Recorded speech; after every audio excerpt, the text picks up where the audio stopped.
Chapter 2 Illusions of Mind and Reality. The Tempting Song of Unlife. Memories are lies. They change every time we try to recollect them.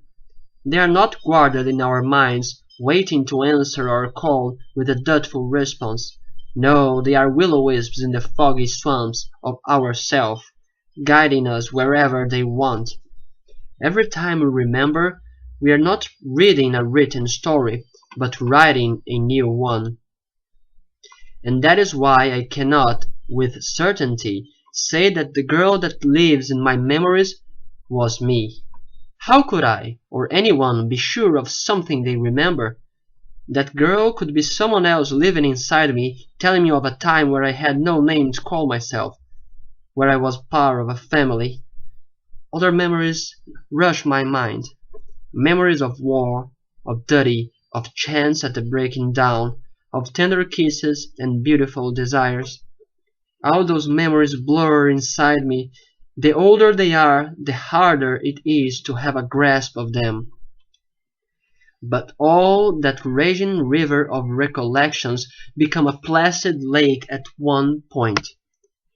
Everything clarifies at that moment when brother stood still, never to move again, at the cold winter day.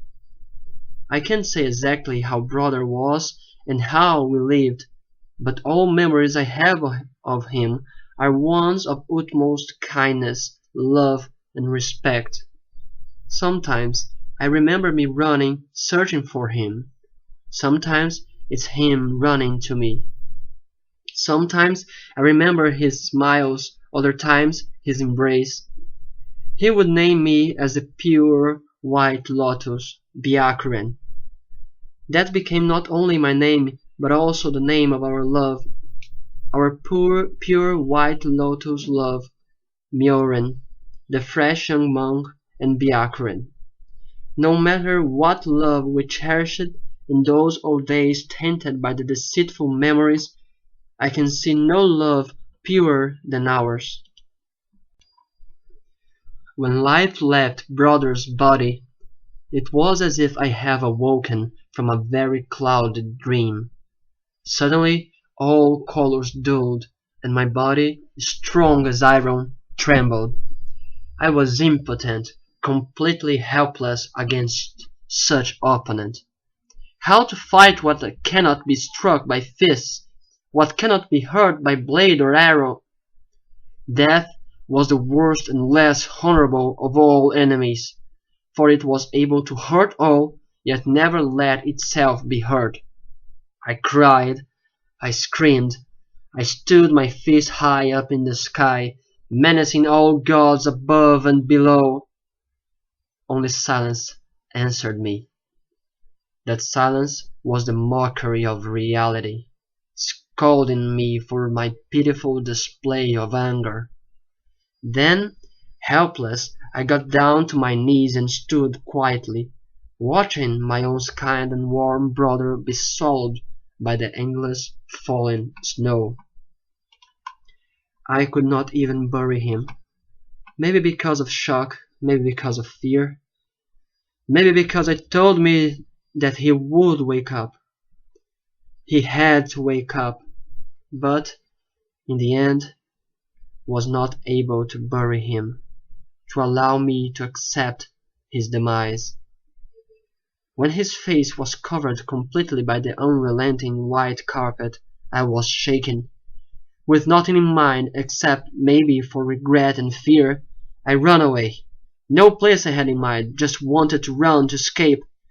If I ran enough, I could maybe find an exit that would guide me where once I was happy, guide me to that kind cloudy dream where I used to live in. My striding led me nowhere. Aimlessly I ran, and for so long that in the end I was not even able to get lost. Sometime during that blind run, I heard a song. It came from a bird, at least that is what my memories tell me. That bird might have been someone, or maybe it was my desire, or my fears. That bird sang of forbidden tones, brought from mainland China together with the Zen art I followed. I tried not to hear its tempting tones, but deep inside, within my heart, I could do nothing but bend, for the bird said that such tones could even dispel the illusions of death. Reality is an illusion.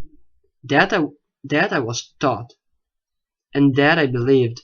Life, death, memories, fears, passions, and love, all of them and everything are just lies that cage ourselves in this world, attachments that prevent us from attaining complete realization, nirvana. The summer breeze that would blow in my locks of hair and the cold snow that would burn my feet were equally poisonous. One would lock you in happiness, the other in suffering. Everything should be detached with, even my brother's smile, his gentle touch, his flower scent. Even it was but a trap of reality that should be cast to oblivion. I sang the mantras, I trained my body, I read and believed in all the wisdom, yet I could not let everything go. I could not free myself of my desires. How ashamed I felt at that moment when I could not resist what the bird said to me. She sang everything I wanted, everything I lusted to, all those delightful notes of temptation, all those sweet words that lured my earthly desires. Although strong as iron, I could not fight off that bird, cast her away to the shadows whence it came. And the hardest part for me to accept is that, at first, I did not listen to what that nightmare bird had to say. I know where you can find a way to dissolve all your sadness, it said, but I did not listen. I know where you can run away from all your problems, it said, but I did not care. I know where you can find a way to bring your brother back, it said, with the smile of a serpent. At that time I turned my back and walked away.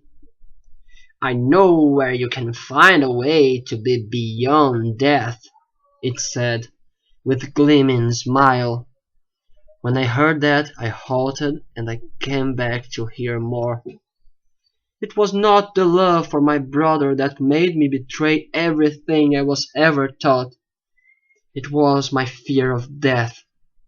Selfishness polluted all the petals in my heart. I perverted the pure white lotus name that I was once called by. Could I still be called as such? There are tones, my dear young itinerary monk, that can teach one to overcome the Dharma, the illusion of self.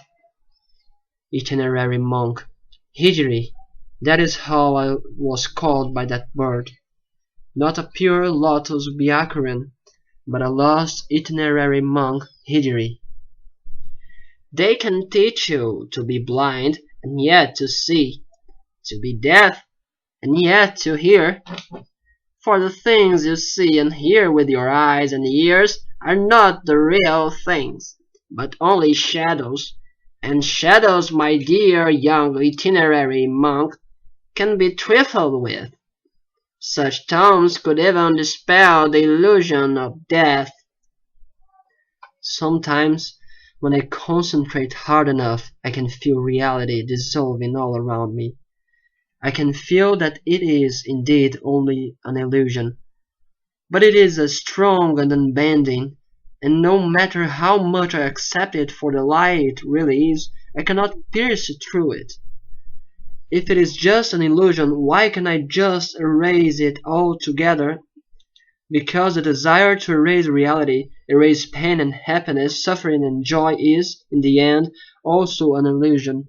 To desire to shape reality is, in itself, another prism that reality casts upon you.